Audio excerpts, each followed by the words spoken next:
بسم الله الرحمن الرحيم ورحمة الله وبركاته. கண்ணியம் நிறைந்த இஸ்லாமிய சகோதரர்களே, தாய்மார்களே, மாற்று மத நண்பர்களே, தமிழ்நாடு தௌஹீத் ஜமாத்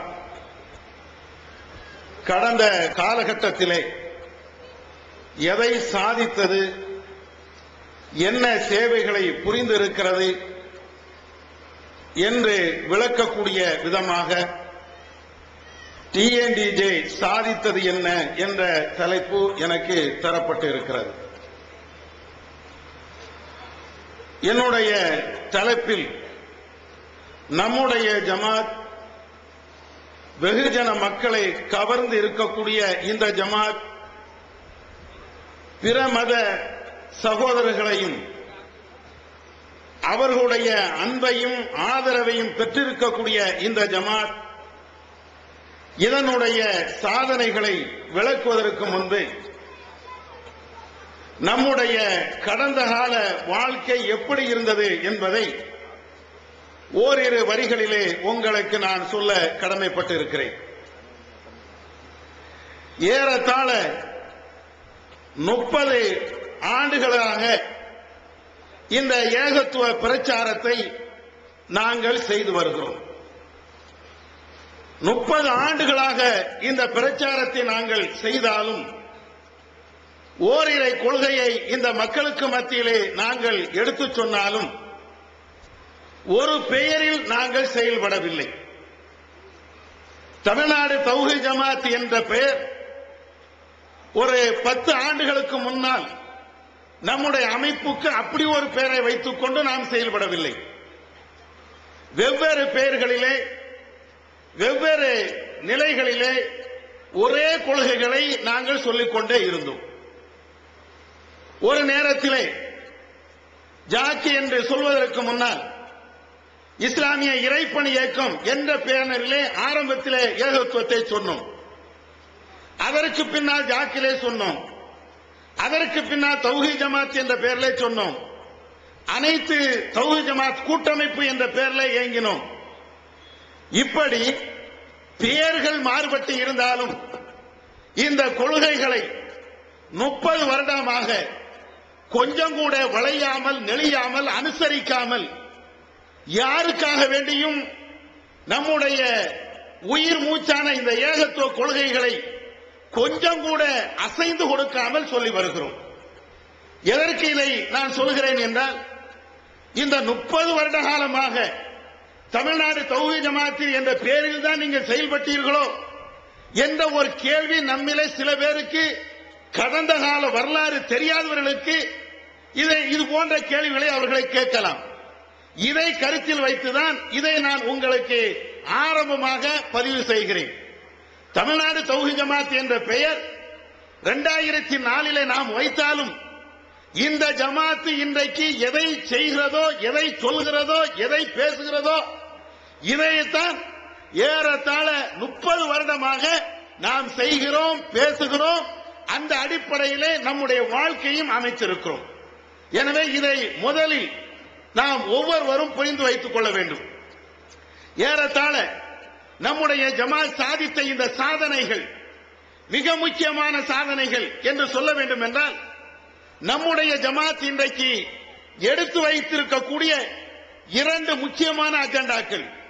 ஒன்று, ஏகத்துவ கொள்கையை, தௌஹீது கொள்கையை, ஓரிரை கொள்கையை, குர்ஆனும் சுன்னாவையும் மாத்திரமே பின்பற்ற வேண்டும் என்று சொல்லப்படுகின்ற இந்த கொள்கையை உலக மக்கள் அத்தனை பேர்களுக்குமே தெளிவாக எடுத்துச் சொல்ல வேண்டும். இந்த கொள்கையை இந்த மண்ணிலே வளர்க்க வேண்டும் என்ற உயிர் மூச்சான இந்த கொள்கைகளை அன்றிலிருந்து இன்று வரையும் பேசி வருகிறோம். இது நம்முடைய ஜமாத்துடைய மிக முக்கியமான அஜெண்டா. இன்னொரு அஜெண்டா, இந்த சமுதாய மக்களுக்காக ஏற்படுகின்ற பல்வேறு பிரச்சனைகளை, பல்வேறு கஷ்டங்களை இந்த அரசாங்கத்தினால், போலீஸ் துறையினால், ஆளும் வர்க்கத்தினால் இந்த மக்களுக்கு ஏற்படுகின்ற அந்த கஷ்டங்களை நீக்க வேண்டும், பாடுபட வேண்டும்.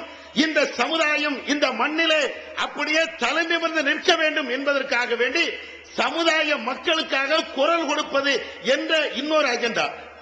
இந்த 2 அஜெண்டாக்களையும் 30 வருட காலமாக நாம் எப்படி செயல்பட்டு வந்து இருக்கிறோம், என்னென்ன விஷயங்களை எல்லாம் நாம் சாதித்திருக்கிறோம் என்பதை ஒன்னொன்னாக நாம பார்ப்போம். ஆரம்ப காலகட்டத்தில் ஏறத்தாழ 30 வருடங்களுக்கு முன்பு தமிழகத்திலே இஸ்லாம் என்ற பெயரால், மார்க்கம் என்ற பெயரால் இங்கே நிலவி வந்த விஷயங்கள் உங்கள் ஒவ்வொருவருக்குமே தெரியும். எது மார்க்கம்? 100 மசாலா என்பதுதான் மார்க்கம். எது மார்க்கம்? ஏதாவது ஒரு மௌலவி ஏதாவது ஒரு கதையை ஆதாரம் இல்லாமல் பேசுவாரே, அதுதான் மார்க்கமாக இருந்தது. அதுதான் மார்க்க உபதேசமாக இருந்தது. கப்சாக்களை அள்ளி விடுவதுதான் இந்த சமுதாயத்தினுடைய மிக முக்கியமான விஷயமாக இருந்தது. ஒரு மீலாது விழா என்று நடத்துவார்கள். இஸ்லாம் தடுத்த அந்த இன்னிசை கச்சேரிகளை அங்கே மேடை முழுவதும் பேசுவார்கள். நபி அவர்களுடைய வரலாறுகளை கூட பொய்களையும் பித்தலாட்டங்களையும் கலந்து பேசுவார்கள். இதுதான் அன்றைக்கு 30 வருடங்களுக்கு முன்பு இஸ்லாம் என்ற பெயரால், தௌஹீத் என்ற பெயர் இல்லாமல் இஸ்லாம் என்ற பெயரால் இந்த மக்களுக்கு மத்தியிலே ஒவ்வொரு ஆட்களும் பேசியது இதுதான். ஆனா இன்னைக்கு அப்படியா? இன்னைக்கு நிலை என்ன தெரியுமா? தமிழ்நாட்டிலே இருக்கக்கூடிய எத்தனை பள்ளிவாசல் இருக்கிறதோ, அது எந்த கொள்கையை சார்ந்தவர்களாக இருந்தாலும் அவர்கள் மிம்பரிலே பேசுகின்ற பொழுது அல்லது தெருக்களிலே பயான் பண்ணுகின்ற பொழுது ஒவ்வொரு வார்த்தையும் நமக்கு எதிராக பேசுவார்கள். எந்த அடிப்படையில்? இங்கே நாங்கள் எதையும் எங்களுடைய சுய விருப்பத்தின் அடிப்படையில் அல்லது சுய கருத்தின் அடிப்படையில் நாங்க பேசிவிட்டு செல்ல முடியாது. ஏன் தெரியுமா? இன்னொரு கோஷ்டி இருக்குது. இது ஆதாரப்பூர்வமான ஹதீஸா, இது சரியான ஹதீஸா, இது லைஃபான ஹதீஸா, இது மௌதுவான ஹதீஸா என்று அந்த மக்கள் கேட்பார்கள் என்ற நிலையே தமிழக வரலாறுல இதை உருவாக்கியது தமிழ்நாடு தௌஹீத் ஜமாத் என்றால் அது மிகை அல்ல. எந்த மக்களுக்கு தெரியும்? 30 வருடங்களுக்கு முன்பே சஹீ என்றால் என்னவென்று தெரியுமா? லைஃப் என்றால் என்னவென்று தெரியுமா? இன்னும் மௌது என்றால் என்னவென்று தெரியுமா? இன்றைக்கு தெருக்கோடியிலே ஒரு டீ கடையிலே வேலை செய்யக்கூடிய ஒரு ஏகத்துவாதி, ஒரு தௌஹீத்வாதி 7 வருடங்கள் படித்து பட்டம் பெற்று வந்த அந்த ஆலிமிடத்திலே போய் கேட்கிறார், நீங்கள் பேசுகின்ற இந்த ஹதீஸ் எந்த நூல்ல இருக்குது? புகாரில இருக்குதா? முஸ்லிம்ல இருக்குதா? திருமலையில இருக்குதா? நசையில இருக்குதா? முஅத்தாவில இருக்குதா? மாலிக்ல இருக்குதா? அகமதுல இருக்குதா? அந்த ஆலிம்சா என்னப்பா சொல்றேன்னு கேட்கிறார். 7 வருஷம் படிச்சு வந்த அந்த ஆலிம்சா என்ன சொல்றேன்னு கேட்கிறாரு. ஏன் ஏன் அந்த மதரசாக்கள் புகாரி சொல்லி தரப்படுவதில்லை? அந்த மதரசாக்கள் முஸ்லீம் சொல்லி தரப்படுவதில்லை? அந்த மதரசாக்கள் ஹதீஸ் கிரந்தங்களை சொல்லி தரல. 1-2 மதரசாக்கள் தான் அது பரக்கத்து என்ற அடிப்படையில் புகாரி போன்ற சில நூல்களை சொல்லி தருவார்கள். நம்முடைய மக்கள், அதுவும் சராசரியாக வாழ தெரிந்த இந்த மக்கள், படிப்பறிவு இல்லாத இந்த மக்கள், மார்க்க அறிவு இல்லாத இந்த மக்கள், 100 மசாலாவை கேட்டுக்கொண்டே இருந்த இந்த மக்கள், கதைகளையும் கப்சாக்களையும் மார்க்கம் என்று நம்பிக்கொண்டே இருந்த இந்த மக்கள், இவனுடைய வாயிலிருந்து இது லைஃபா, இது சஹீஹா என்று கேட்கிறான அந்த எதிரணிகளை அப்படியே திறனடிக்கிறான. எத்தனை ஆலிம்சாக்கள் வந்தாலும் நம்ம தௌஹீத்வாதி இடத்துல இருந்து பேசி தப்பிக்க முடியாத ஒரு நிலை ஏற்படுது. அல்லாஹ் நமக்கு, நம்முடைய ஜமாத்திற்கு நாம இஹ்லாஸான அடிப்படையில் இந்த ஏகத்துவ பிரச்சாரத்தை செய்கிறோமே, இதற்கு அல்லாஹ் செய்த மிகப்பெரிய அருள், மிகப்பெரிய பாக்கியம் இது இல்லையா? இதை செய்து காட்டணும். யாரு செய்தது? தமிழகத்திலே எத்தனை அறிஞர்கள் வாழ்ந்தார்களே, எத்தனை ஆலிம்கள் வாழ்ந்தார்களே, எத்தனையோ பெரிய பெரிய மார்க்க அறிஞர்கள் இருந்தார்களே, அவர்களால் இதை சொல்ல வைக்க முடிந்ததா? இதை விளக்க முடிந்ததா? இதை புரிய வைக்க முடிந்ததா? இல்ல. நம்மால முடியுது என்றால் நம்முடைய கொள்கை, அல்லாஹ் ரசூல் காட்டி தந்த அந்த ஏகத்துவ கொள்கை அதுல நிலையாக இருப்பதின் காரணத்தினால் கடைக்கோடியில் இருக்கக்கூடிய அந்த மனிதனையும் இந்த ஹதீஸின்பால், இந்த ஆயத்தின்பால், இந்த குர்ஆன் ஹதீஸின்பால் அவன் அப்படியே ஈர்த்து கொண்டு வந்திருக்கிறோம். இது நாம செய்த மிகப்பெரிய ஒரு சாதனை என்றுதான் சொல்லணும். அல்லாஹ்வுடைய உதவியினால் இதை நாம செஞ்சிருக்கிறோம். இது மாத்திரமில்ல, இந்த ஏகத்துவ பிரச்சாரத்தின் காரணத்தினால் ஒரு நேரத்தில் மார்க்கம் என்றால் என்னவென்று தெரியாமல் இருந்த இந்த மக்களுக்கு மத்தியிலே இன்றைக்கு நிலை என்ன தெரியுமா? எந்த ஆலிம்சாவும் ஒரு வீட்டுல வந்து உட்கார்ந்து பாத்தியா ஓரதா இருந்தா முன்கூட்டியே விசாரிக்கிறார். அது நஜாத்துக்காரன் கூட, தௌஹீத்வாதி கூட, அல்ல வேற ஏதா நம்ம ஆளா அப்படின்னு கேட்கிறார். எங்கேயாவது போய் மாட்டிக்கிட கூடாதுல்ல. எங்கேயாவது மோலுதுன்னு கூப்பிடா, பாத்தியான்னு கூப்பிடா, இவர் ஏதாவது காசு கிடைக்கணும் போவ, அடி கிடைச்சிடுச்சுன்னா, அல்லது வேற அடி கிடைக்காம இருந்தாலும் பிரச்சனை இல்ல, வேற ஏதாவது குண்டக்க மண்டக்க கேள்வி கேட்டுட்டா என்ன செய்யறது? அப்ப அதனால முன்கூட்டியே யோசிக்கிறாங்க. எந்த லப்பமார்கள் இந்த பாத்தியா வந்தா போராதா, மௌலூதுக்கு அழைத்தால் போராதா என்ற நிலையில இருந்தார்களோ அவர்கள் அத்தனை பேர்களுமே இன்னைக்கு யார் கூப்பிடுதா, இது யாரு, அதாவது யார் கூப்பிடுதா என்று அவர்களாக ஒரு ஆய்வு பண்ணி வைக்கிறாங்க. அப்ப இந்த வீட்டுக்கு போகலாம், அந்த வீட்டுக்கு போகலாம், இதுக்கு போகக்கூடாது, ஏன்னா இவன் ஏதாவது கேட்டுருவான், நம்மளால பதில் சொல்ல முடியாது, இந்த நிலையை உருவாக்கி இருக்கிறோமே.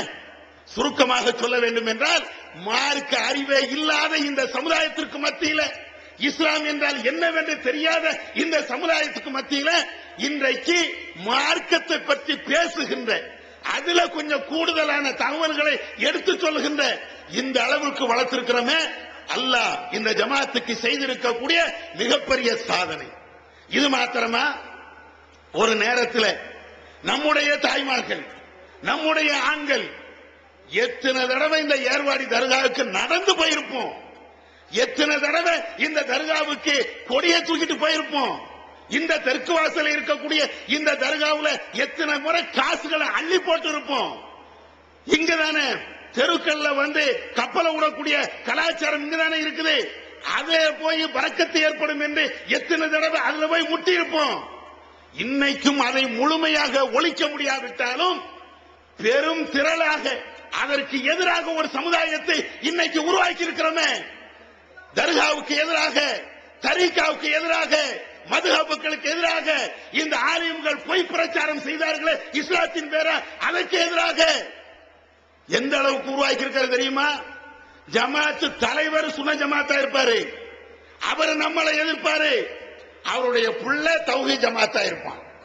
ஜமாத்து தலைவர் சுன்ன ஜமாத்து, அவர் மதுஹப் வேணும் பாரு, அவர் மௌலூத் வேணும் பாரு, அவர் ஹத்த வேணும் பாரு, அவருடைய மகன் எங்க அத்தா கொஞ்சம் அவர் அப்படித்தான் அப்படிங்க, எங்க அத்தா ஒரு மாதிரியப்பா, அவர் வந்து ஒரு மாதிரி, அவரை விட்டுருங்க, நாங்க வந்து நிக்கிறோம். எத்தனையோ ஊர்கள்ல ஜமாத்து தலைவர்களுடைய பிள்ளைகள் இந்த டிஎன்டிஜே கொடிகளை கட்டுகிறார்கள், டிஎன்டிஜனுடைய பிரச்சார நோட்டீஸ்களை விநியோகம் செய்கிறார்கள், டிஎன்டிஜனுடைய வால் போஸ்ட்களை ஒட்டுகிறார்கள், டிஎன்டிஜனுடைய தாய்களாக இருக்கிறார்கள். மாறுதா இல்லையா? எவ்வளவு மாற்றம்! ஒரு நேரத்தில் இந்த பெண்கள் அப்படியே இருந்தாலும் மாறி மாறி ஒவ்வொரு நேரத்திலாக இது அப்படியே மாறி மாறி மாறி இன்றைக்கு தர்காவை எதிர்க்கக்கூடிய, தர்காவை அதை உடைக்கக்கூடிய, அல்ல தர்காவுக்கு ஆதரவு தெரிவிக்காத நிலையை இன்றைக்கு நாம உருவாக்கி இருக்கிறோம். இந்த பெண்களுக்கு மத்தியிலையும் இந்த ஏகத்துவத்தை அப்படியே கொண்டு போயிட்டே இருக்கிறோம். ஒரு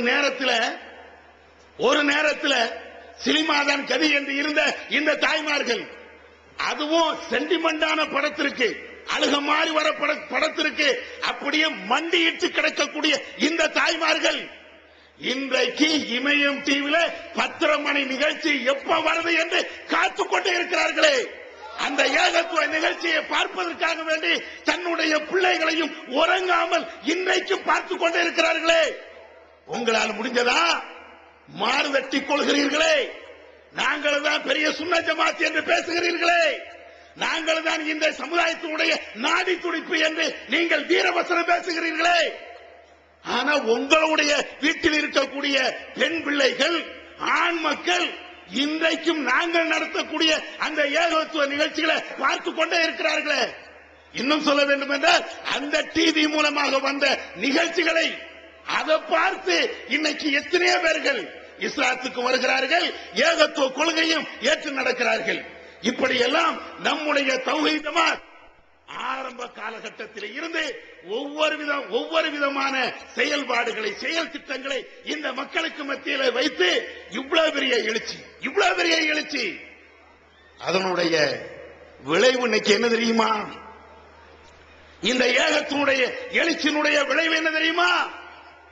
தமிழகத்தில் மாத்திரம் ஏறத்தாழ 300க்கும் மேற்பட்ட இடங்களில் நம்முடைய ஜமாத்து மாத்திரம் ஜும்மா தொழுகை நடத்திக் கொண்டிருக்கிறது. தாயிகள் இல்ல. இன்றைக்கு நம்முடைய ஜமாத்திற்கு தாயிகள் பத்தாப்படி. ஆனா யாரெல்லாம் தாய் தெரியுமா? யாரெல்லாம் இன்றைக்கு பிரச்சாரங்களாக மாற்றிருக்கிறோம் என்று தெரியுமா? ஏகத்துவ கொள்கைகளை பேசக்கூடிய தாயிகள் இன்றைக்கு இங்க யார் தெரியுமா? 7 வருடங்கள் படித்த கரைச்சு குடிச்ச ஆலிம்சாக்கள் அல்ல. இருக்கிறது 4 பேர் 5 பேர் தான். இந்த குராபி மார்சாக்கள்ல சுன்ன ஜமாத் மார்சாக்கள்ல படிச்ச ஆலிம்கள் மிக மிக குறைவு. ஆனா யார் இந்த ஏகத்துவத்தை சொல்றா? உங்க ஊர்ல இருக்கக்கூடிய மாவட்ட தலைவர், உங்க ஊர்ல இருக்கக்கூடிய கிளை தலைவர், கிளை செயலாளர், அங்கே அன்றாட பள்ளிவாசலுக்கு வந்து இந்த ஏகத்துவ சிந்தனையை வளர்த்தவர். அவரெல்லாம் இன்னைக்கு இந்த குர்ஆனையும் ஹதீஸையும் படிச்சு அவர் பிரச்சாரம் ஆகிறார். 300 தாயிகளுக்கு நாங்க எங்க போவ? 300 தாயிகள் 350 400 தாயிகளுக்கு நாங்க எங்க போறது? இல்ல. அப்ப என்ன செய்யறது? ஒவ்வொரு ஊர்லயும் அவர்களாக தன்னையே பக்குவப்படுத்தி தன்னையும் ஒரு பேச்சாளராக மாற்றி குர்ஆன் ஹதீஸை படித்து அவர்கள் பிரச்சாரம் பண்ணுகிறார்கள். இன்னும் சொல்ல வேண்டும் என்றால் நம்முடைய ஜமாத்துல இந்த அரபி மார்சாக்கள்ல படிச்சு வந்த தாயிகளை விட படிக்காத தாயிகள் தான் கூடுதல். அரபி மார்சாக்கள்ல 7 வருஷம் படித்த தாயிகளை கூட அவர்களை விட ஒண்ணுமே படிக்காத மதரசாக்கள்ல போய் படிக்காத தாயிகள் தான் இன்னைக்கு நிறைய பேர். எந்த அளவுக்கு தெரியுமா? இன்ஜினியரிங் காலேஜ் படிக்கக்கூடிய ஸ்டூடெண்ட், இன்ஜினியரிங் காலேஜ் படிக்கக்கூடிய ஸ்டூடெண்ட் அந்த காலேஜிலேயே ஒரு இடத்தை அவனாக தீர்மானித்து அங்கு வரக்கூடிய மாணவர்கள் அத்தனை பேர்களுமே ஒரு இடத்தில் ஒன்று திரட்டி அவன் என்ன ஜும்மா உரை நிகழ்த்துகிறான், அவன் ஹத்தீபா ஆகிறான், அவன் இமாமா ஆகிறான், அவனே அங்கே பிரச்சாரம் பண்ணுகிறான். முடிஞ்சா? கடந்த காலகட்டத்தில் இளைஞர்கள், இதே போன்று படித்த இளைஞர்கள், படிக்கக்கூடிய வாலிபர்கள் சினிமா தியேட்டருக்கு போனாங்களே, ரஜினிக்கு பின்னால போனாங்களே, கமலுக்கு பின்னால போனாங்களே, அது போன்ற நடிகர்களுக்கு பின்னால போனாங்களே, இன்னைக்கு அந்த வரலாறு அப்படியே தலைகீழாக மாறி இவன் போய் ஒரு புள்ளைய சைட் அடிக்க கூட போலங்க. இவன் 4 பேரை தடுக்கிறான். இது பாவம் என்று பேசுகிறான், இது பெரிய தீமை என்று பேசுகிறான். அவ்வளவு பாதுகாப்பு நம்ம தௌஹீத் ஆட்கள் இருந்தா, தௌஹீத் மாணவர்கள் இருந்தா அவ்வளவு பெரிய பாதுகாப்பு. எவனா ஒருத்தன் சேட்டை பண்ணான்னு வைங்களேன், கழுசடையை தூக்கி எறிஞ்ச மாதிரி இவனையும் தூக்கி எறியும். நம்ம ஜமாத் அதுல தயங்காது. எந்த கழுசடையா இருந்தாலும், எந்த பதவியில இருந்தாலும், எவ்வளவு பெரிய உயர்ந்த பதவியா இருந்தாலும் பொம்பளை பொறுக்கி தரத்தை ஒருத்தன் கையில் எடுப்பான் என்றால், காசு விஷயத்திலே களவாடி மோசடி செய்வான் என்றால் இந்த ஜமாத்து வேடிக்கை பார்க்காது. அவ்வளவு கட்டுப்பாடாக நடக்கக்கூடிய இந்த ஜமாத்தில் அப்படியே வார்த்தை எடுக்கப்படுகின்ற, வளர்த்து எடுக்கப்படுகின்ற இந்த மாணவர்கள் இவ்வளவு தெளிவாக ஏகத்துவத்தை அவர்கள் படிக்கிறார்கள், அவர்களாக இதை சொல்கிறார்கள். இப்பொழுது யோசிச்சு பாருங்க, 30 வருட காலமாக, பல ஆண்டு காலமாக இந்த ஜமாத்து செய்யாது, இந்த சுன்ன ஜமாத்து செய்யாது, பிற அமைப்புகள் செய்யாது. நாம இவ்வளவு பெரிய மாற்றத்தை, மறுமலர்ச்சியை இந்த சமுதாயத்திற்கு நாம செய்திருக்கிறோம். இது மார்க்கம் என்ற அடிப்படையில் சுருக்கமா சொல்றேன். இதை தாண்டி இன்னும் நிறைய விஷயங்களை சொல்லலாம். அதே போன்று சமுதாயம் என்ற அந்த அடிப்படையில் சமுதாய பணிகளையும் நம்முடைய ஜமாத் அழைத்ததல்ல, நம்முடைய ஜமாத் அழைத்ததல்ல. ஒரு 25 வருஷத்துக்கு முன்னால, ஒரு 50 வருஷத்துக்கு முன்னால, அல்லது 30 வருஷத்துக்கு முன்னால நம்மள யாராவது போராட்டத்தில் கலந்திருப்போமா? போராட்டம், ரோட்ல இறங்கி தண்ணி குடி தண்ணீர் வேணும்னு யாராவது போராடி இருப்போமா? பொம்பளைங்க என்னைக்கா வந்திருப்போமா ரோட்டுக்கு? போராட்ட களத்தை ஜனநாயக அடிப்படையில் இந்தியாவில் நாம் வாழ்கிறோம். அந்த இந்தியாவுடைய சட்டத்தை மதித்து நம்முடைய உரிமைகளை பெற வேண்டும் என்றால் ரோட்டில் இறங்கி போராடுவதுதான் நமக்கு தீர்வு என்ற அடிப்படையில் இன்றைக்கு ஆயிரக்கணக்கான பெண்கள் இப்பவும் ரோட்ல நிக்கணும்னா அத்தனை தாய்மார்கள் வந்து நிக்கிறாங்களே. இந்த தைரியம் யார் தந்தது? இன்னொன்னு தெரியுமா? கன்னியாகுமரி மாவட்டம் ஒரு நேரத்தில் மற்ற ஊர்லயாவது நம்முடைய இஸ்லாமியர்கள் போராட்டத்துக்கு வருவாங்க. கன்னியாகுமரி மாவட்டத்தில் யாரும் வர மாட்டாங்க. ஆரம்ப காலகட்டத்தில் ஒரு கேடுகட்ட அமைப்பு ஆரம்பிச்சோமே, அந்த அமைப்புல இருக்கும் போது கூட டிசம்பர் 6க்கு போராட்டம் நடத்தினா கூட 10 பேர், 15 பேர், 20 பேர்.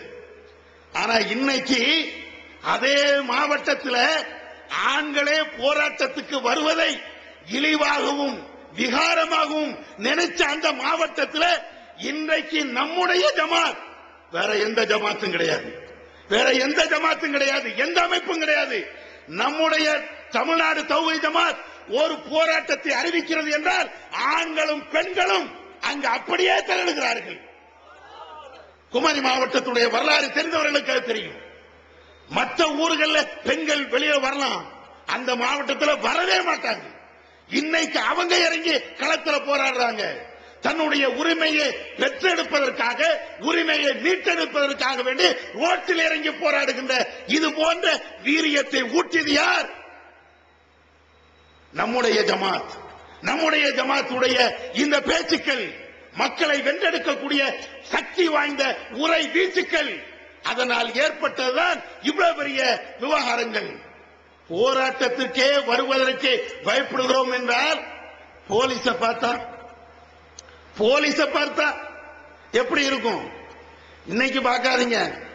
இன்னைக்கு நம்மளுடைய கடையின் நிலையில இருக்கக்கூடிய, நேற்றுக்கு ஒரு ஆள் தௌஹீதுக்கு வந்திருப்பாரு, அவர் ஏசி போய் கேட்பார், அவர் எஸ்பி கிட்ட போய் பேசுவார், அவர் டிஐஜி கிட்ட போய் பேசுவார். என்ன சார் சட்டம் எங்களுக்கு மட்டுமா, உங்களுக்கு இல்லையா? யாரு நேற்று வந்த ஆளு, நேற்று தௌஹீதுக்கு வந்த ஒரு ஆளு இந்த ஜமாத்தில் சேர்ந்ததற்கு பின்னால், இதனுடைய வீரியத்தை தெரிந்ததற்கு பின்னால் எஸ்பி போய் தன்னந்தனியா போய் இவர் பெட்டிஷன் கொடுப்பார். உங்களுக்கு ஒரு சட்டம், எங்களுக்கு ஒரு சட்டமா? நீங்க அடக்கலாமா, ஒடுக்கலாமா? எங்களுடைய மனித உரிமை மீறலை நீங்கள் அனுமதிக்கலாமா? எங்கப்பா வந்துச்சு? போலீஸ் அந்த தெருவில் நிக்கிறானா, இந்த தெருவில் நம்ம வீட்டை பூட்டிட்டு உட்கார்ந்தோம். யாபம் இருக்கா? 30 வருஷத்துக்கு முன்னால, 20 வருஷத்துக்கு முன்னால போலீஸா? அது எங்களுக்கு வேண்டாப்பா. கோர்ட்டா? அது எங்களுக்கு வேண்டாம். இன்னைக்கு அப்படி இல்லை. சிறை நிரப்பும் போராட்டம் என்றாலும் என்னுடைய தாய்மார்கள், என்னுடைய சகோதரிகள் அந்த சிறையினுடைய வாசல்ல தொட்டில் கட்டி தாளாட்டுவதற்கு தயாராக இருக்கிறார்கள். எங்க இருந்து வந்தது? எங்க இருந்து வந்தது இந்த தைரியம்? செத்து கிடந்த இந்த சமுதாயத்திற்கு உயிரை ஊட்டியது எது? உணர்வுகளை ஊட்டியது எது? விவேகமாகவும் வீரியத்தோடும் பேசுகின்ற ஆற்றலை கொடுத்தது எது? அல்லாஹ்வுடைய கிருபையினால் இந்த தௌஹீத் ஜமாத் இல்லையா? இந்த ஏகத்துவ சிந்தனை இல்லையா? ஏகத்துவ சிந்தனை அதே மறந்துடக்கூடாது. இப்படி வீரம் முழக்கமிடுகிறோம் என்றால், வீரமாக பேசுகிறோம் என்றால், எந்த எதிர்ப்பையும், நமக்கு எதிராக நடக்கக்கூடிய எந்த அடக்குமுறையும், அது உயிரே போனாலும் நாங்கள் அதை எதிர்த்து நிற்போம் என்று பேசுகிறோம் என்றால், அதற்கு அடிப்படை என்ன தெரியுமா? இந்த ஏகத்துவம், ஏக இறைவனை மாத்திரம் அஞ்சுகின்ற, பயப்படுகின்ற அந்த ஏகத்துவ சிந்தனை, அது இருந்ததுனாலதான் இவ்வளவு வீரியமா பேச முடியுது. அது இல்லன்னு வச்சுக்கிடுங்க, இன்னைக்கும் தர்காவுக்கு நாங்களும் போனோம்னு வச்சுக்கிடுங்க, இன்னைக்கும் இந்த தௌஹீது இல்லன்னு வச்சுக்கிடுங்க, அல்லாஹ் காப்பாத்தணும். இந்த வீரம் அந்த அவுலியா இறந்த மாதிரி நம்மளுக்கு இறந்தும் ஒண்ணுமே இருக்காது, ஒண்ணுமே இருக்காது. ஏகத்துவ சிந்தனை நமக்கு ஊட்டிய அந்த உரம்தான் இவ்வளவு பேச வைக்குது, இவ்வளவும் நம்மளை தூண்டி போராட வைக்கிறது. ஆக இந்த அடிப்படையில் 1-2 போராட்டம் இல்ல, பல போராட்டங்கள், பல போராட்டங்களை இந்த சமுதாயத்திற்கு நாம வழி நடத்தியிருக்கிறோம். அதனுடைய விளைவு 3.5% இடஒதுக்கீடு. 3.5% இடஒதுக்கீடு. உங்களுக்கு வரலாறு தெரியுமா? இதே சகோதரர் பிஜே அந்த அமைப்பில் இருக்கின்ற பொழுது முதல்ல சொல்றாரு, இடஒதுக்கீடை பத்தி நம்ம அஜெண்டா எடுத்து பேசுவோம், இடஒதுக்கீடை கேட்போம்.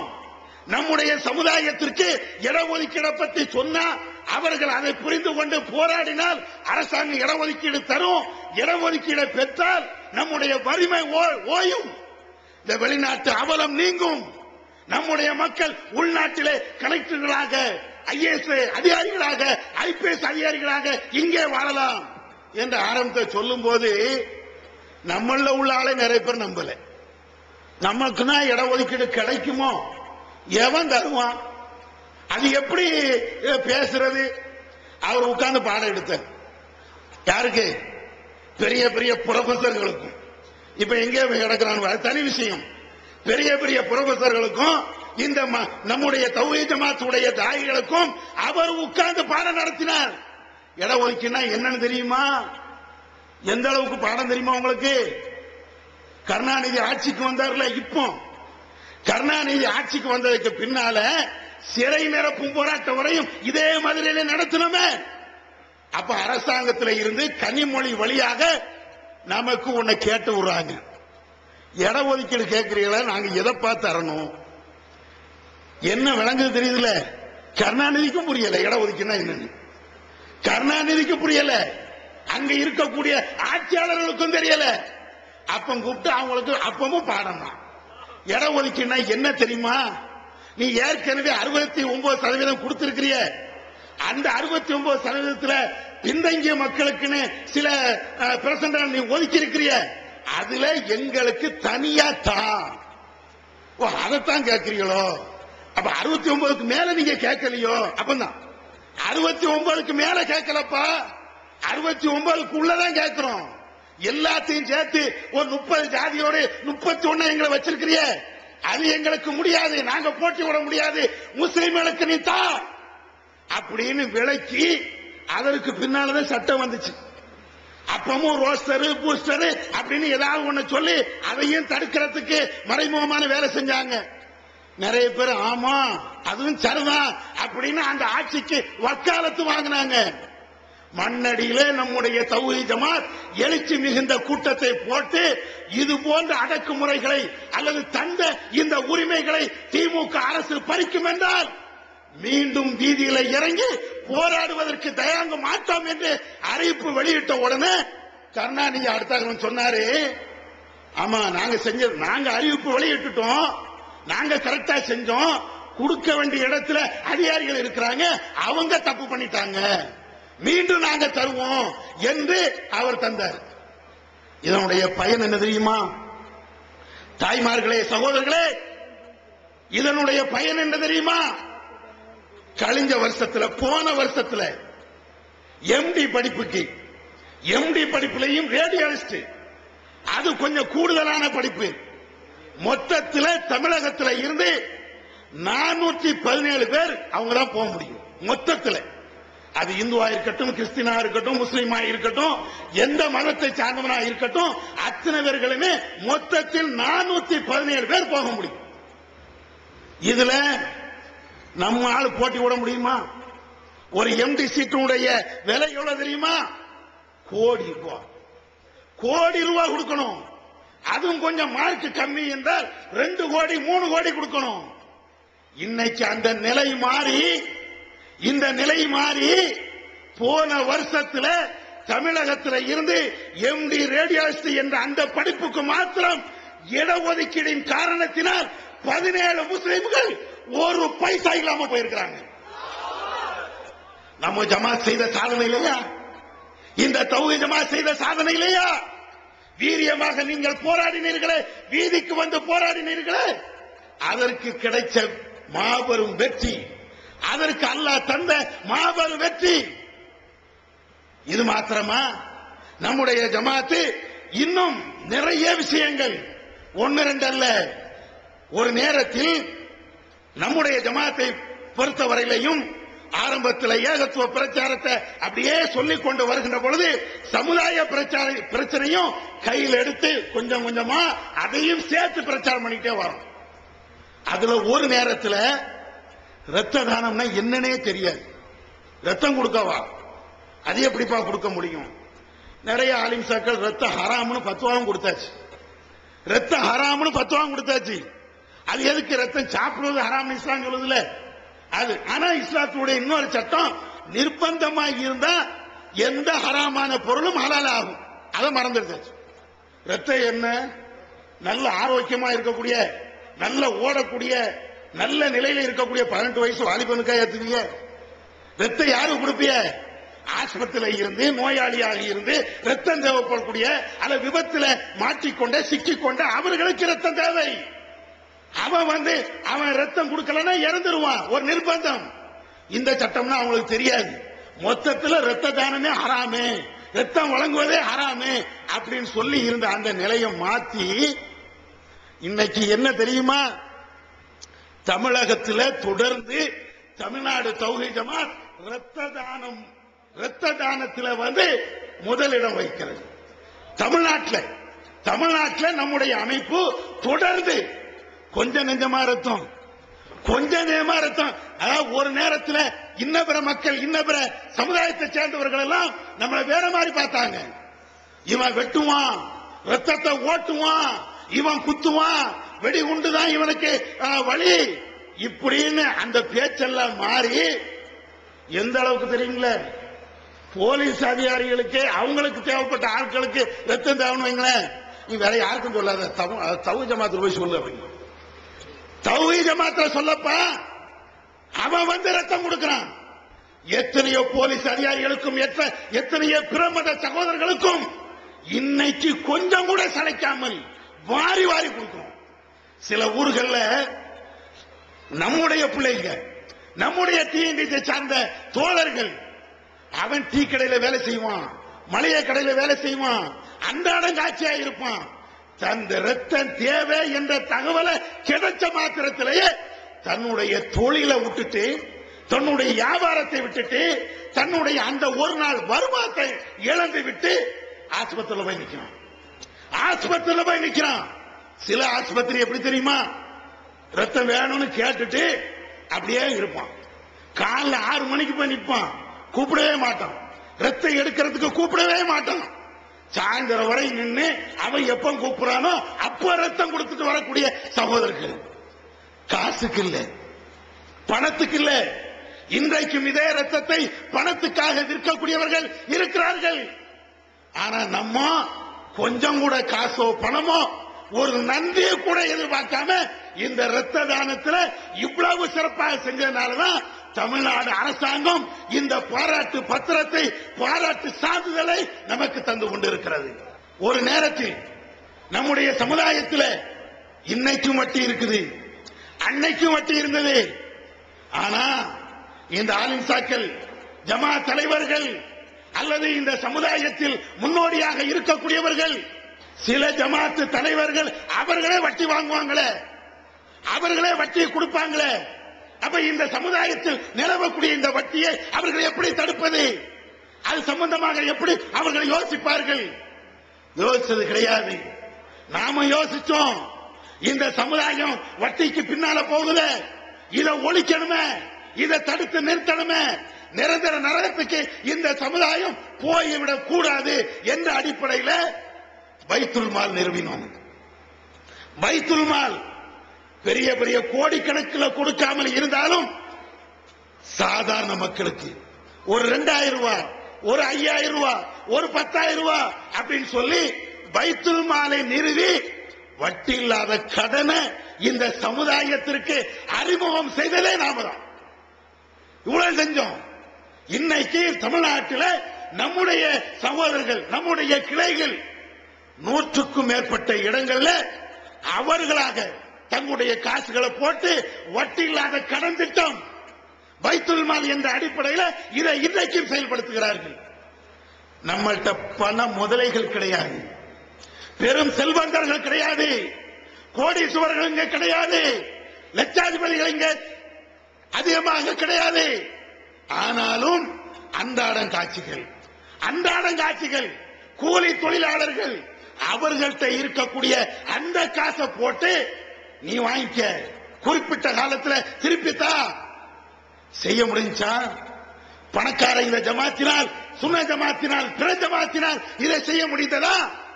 நாம தான் இதை சொல்றோம், நாம தான் இதை செய்யணும் என்ற அடிப்படையில் இந்த சமுதாயத்தில் இதற்கும் முன்மாதிரியாக இருந்தது, இருக்கக்கூடியது நம்முடைய தௌஹீத் ஜமாத் தான். அது மாத்திரமா? நாம ஒரு காலகட்டத்தில் வரதட்சணை என்றால் பிற சமுதாயங்களை விட வரதட்சணையில முன்னோடி முதல் இடத்தில் இருந்தவர்கள் நம்முடைய இஸ்லாமியர்கள். அது ஜமாத் தலைவராக இருந்தாலும் ஆலிம் சாவா இருந்தாலும் யாராக இருந்தாலும் இந்த வரதட்சணையில விதிவிலக்குன்னு சொல்ல முடியாத அளவிற்கு இந்த சமுதாயத்தில் தலைவிரிச்சு ஆடிய அந்த வரதட்சணை இன்னைக்கு அதையும் குறைச்சிட்டோமா இல்லையா? படிப்படியாக குறைச்சிருக்கிறோமா இல்லையா? குறைச்சது மாத்திரமில்ல, வாங்கக்கூடியவர்கள் வரதட்சணை வாங்க வேண்டும் என்று நினைக்கக்கூடியவர்கள் கூட இன்னைக்கு எப்படி இருக்காங்க தெரியுமா? ரகசியமா வாங்குறான், வாங்கணும்னு நினைக்கிறான், ஆனா ரகசியமா. அந்த ரகசியம் எந்த அளவுக்கு தெரியுமா? இப்பதான் எல்லா வீட்லயும் பேங்க் அக்கவுண்ட் வந்துருச்சு. ஒரு நேரத்தில் பேங்க்னா என்னன்னு தெரியாம இருந்த சமுதாயம் இன்னைக்கு பேங்க் அக்கவுண்ட் வந்துருச்சு. டிடியா தந்துருங்க, செக்கா கூட தராதீங்க அப்படின்னா. டிடியா எதுக்கு? செக்கா தந்தா பேங்க்ல அவன் அக்கவுண்ட்ல காசு இல்லைன்னு வைங்க, திரும்ப வந்துரும்ல. அதனால டிடியா தாங்க, பகிரங்கமா வேண்டாம். கேஷா நீங்க தர வேண்டாம், ரெடி கேஷா இப்படி தர வேண்டாம், அதை டிடி எடுத்து நீங்க எங்களுக்கு தந்துருங்க. ஏன்? இந்த தௌஹீத் ஜமாத்துக்காரன் மேடை ஓட்டு கிளிப்பான்டா, அது அப்படியே சொல்றான். சில இடங்கள்ல மேடை ஓட்டு கிளிப்பாங்க. நான் அவங்களே கிளிக்கிறோம். தப்பு செஞ்சா யாரு செஞ்சாலும் பேசத்தானே வேணும். அல்லாஹ் திருக்குர்ஆன்ல சொன்ன மாதிரி நன்மையை ஏவி தீமையை தடுக்கணுமே, அந்த அடிப்படையில் நாம பேசுறோம். அப்ப இந்த அளவுக்கு ரகசியமாக கொஞ்சம் பயந்து பயந்து வாங்கக்கூடிய அளவிற்கு இன்னைக்கு இந்த சமுதாயத்தை மாத்திருக்கிறோமா இல்லையா? இது மாத்திரம் இல்ல, இவ்வளவு மாத்திரம் இல்ல, எத்தனையோ இளைஞர்கள் ஒரு காலத்தில் அவர்கள் வாங்கிய அந்த வரதட்சணையை அவர்கள் தப்பு என்று உணர்ந்து பகிரங்கமாக மேடையில ஏறி மாமனாரை கூப்பிட்டு அல்லது பெண்ணுடைய உறவுக்காரர்களை கூப்பிட்டு இன்னும் நான் வாங்கின வரதட்சணை அதை திரும்ப தருகிறோம் என்று ஒப்படைக்கக்கூடிய ஒரு சபையை தமிழ்நாடு தௌஹீத் ஜமாத் மாத்திரம் தான் உருவாக்கி இருக்கிறது. வேற யார் உருவாக்குனா? எந்த சுன்ன ஜமாத்திலேயாவது வேற எந்த அமைப்பிலேயாவது இது நடந்திருக்கிறதா? காசுனா பணம்னா பணமும் வாயப்பல கொஞ்சம் உடம்புல அந்த காசை வாங்கி வச்சுக்கிட்டு வரதட்சணையா நான் வாங்கிட்டேன், நகையா வாங்கிட்டேன், பணமா வாங்கிட்டேன், அதை திரும்ப கொடுக்கிறதுக்கு ஒரு மனசு வேணும்லங்க. வாங்கும்போது கூட எனக்கு வேண்டாம்னு சொல்லிட்டு போயிடலாம், அது சாதாரணமா சொல்லிட்டு போயிடலாம், பெரிய விஷயம் கிடையாது. ஆனா வாங்கிய பணத்தை 10 வருஷம் 15 வருஷம் 20 வருஷம் எல்லாம் கழிச்சதற்கு பின்னால நான் இவ்வளவு வாங்கி இருக்கிறேன், அதை நான் அப்படியே தாரேன்னு கொடுக்கணுமே. இது யார் செஞ்சது? எந்த பிரச்சாரத்தினால் இவனுடைய மனமாற்றம் மாறியது? தமிழ்நாடு தௌஹீத் ஜமாத் இதற்காக குரல் கொடுத்ததின் காரணத்தினால், இதை பற்றி பேசியதின் காரணத்தினால்தான் இவ்வளவு பெரிய விவகாரம். இன்னைக்கு ஊருக்கு நம்மளை காப்பி அடிச்சுக்கிட்டு ஃபித்ரா, அவன் இஷ்டத்துக்கு என்னமெல்லாமோ வாங்குறான். ஃபித்ராங்கிறதுக்கு எப்படிலாம் வாங்குறான் தெரியுமில்ல? 2 ரூபா இருந்தாலும் தான், 1 ரூபா இருந்தாலும் வாங்குறான், 2 ரூபா வாங்குறான். என்னடா இது ஃபித்ரா? அது என்னன்னு விளங்குதுல? இந்த 2 ரூபா 3 ரூபாங்கிறது எல்லாம் என்ன விஷயம்னா அவன் பாக்கெட்ல ஓடுதான்னு இருக்கும். நம்ம அப்படிலாம் வாங்க மாட்டோம். கரெக்டா முறையா ஒரு ஆள் எவ்வளவு கொடுக்கணும் அதை முறையாக தீர்மானித்து இவ்வளவுதான் அப்படின்னு சொல்லி திட்டமிட்டு அதனுடைய அளவை சரியாக நிர்ணயம் செய்து நாம வாங்கணும். சரி 2 ரூபா 3 ரூபா வாங்குறாங்கல்ல, 10 ரூபா 15 ரூபான்னு வாங்குறாங்கல்ல, எங்க இருந்து காப்பி அடிச்சாங்க? அவங்கள ஆரம்பத்துல இருந்து படிச்சார்களா? ஃபித்ரான்னு மதரசால படிச்சுட்டு வந்திருப்பாங்க. ஆனா ஃபித்ரா கொடுக்கணும் என்ற நிலையில படிச்ச ஆலிம்ஸா இருக்க மாட்டார். அவர் ஃபித்ரா அரிசி வாங்குவார். எப்போ? 30 வருஷத்துக்கு முன்னால அவருக்கு ஃபித்ரா அரிசி யாராவது 1-2 பேர் இருந்தா கொடுப்பாங்க. ஆனா இன்னைக்கு அப்படி இல்ல. ஒவ்வொரு வீட்லையும் அவன் ஏழை பணக்காரன் அப்படி பார்க்கறது இல்ல. பெருநாள் தினத்தில் தனக்கு போக மிச்சம் இருக்கக்கூடிய அளவிற்கு அவனுக்கு அரிசியோ பருப்போ பொருளாதாரமோ இருந்தால் அவன் பித்ரா கொடுக்கிறான். கோடீஸ்வரன் தான் அன்னைக்கு 1-2 பேர் கொடுத்தான். இன்னைக்கு அப்படி இல்ல. சாதாரண ஆட்கள், சாமானியான ஆட்கள் அவன் பித்ரா கொடுக்கிறான். அவன் கொடுத்ததின் காரணத்தினால்தான் கோடிக்கணக்கான ரூபாயில நம்முடைய ஜமாத்து மாத்திரம் தமிழகம் முழுவதும் பித்ரா விநியோகம் பண்ணுது. கோடிக்கணக்கில், கொஞ்சம் கொஞ்சம் ரூபாய் இல்ல, அவ்வளவு ரூபாய். வெளிநாட்டில் இருக்கக்கூடிய நம்முடைய சகோதரர்கள் அவன் அங்க இருந்து அனுப்பித்தார பித்ரா என்ற அடிப்படையில்.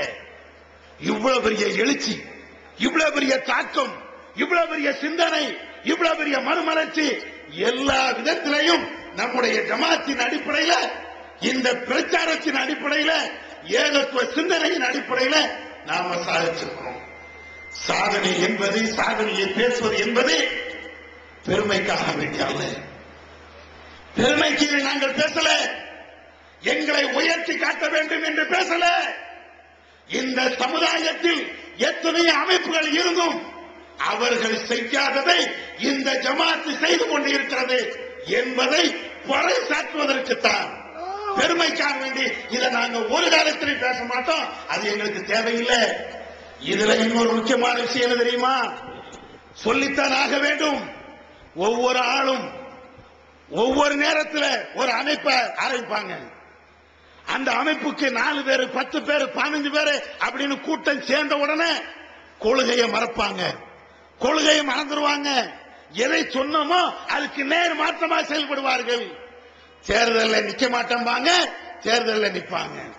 அரசியல் எங்களுக்கு தேவையில்லாம அரசியல் விழுவாங்க.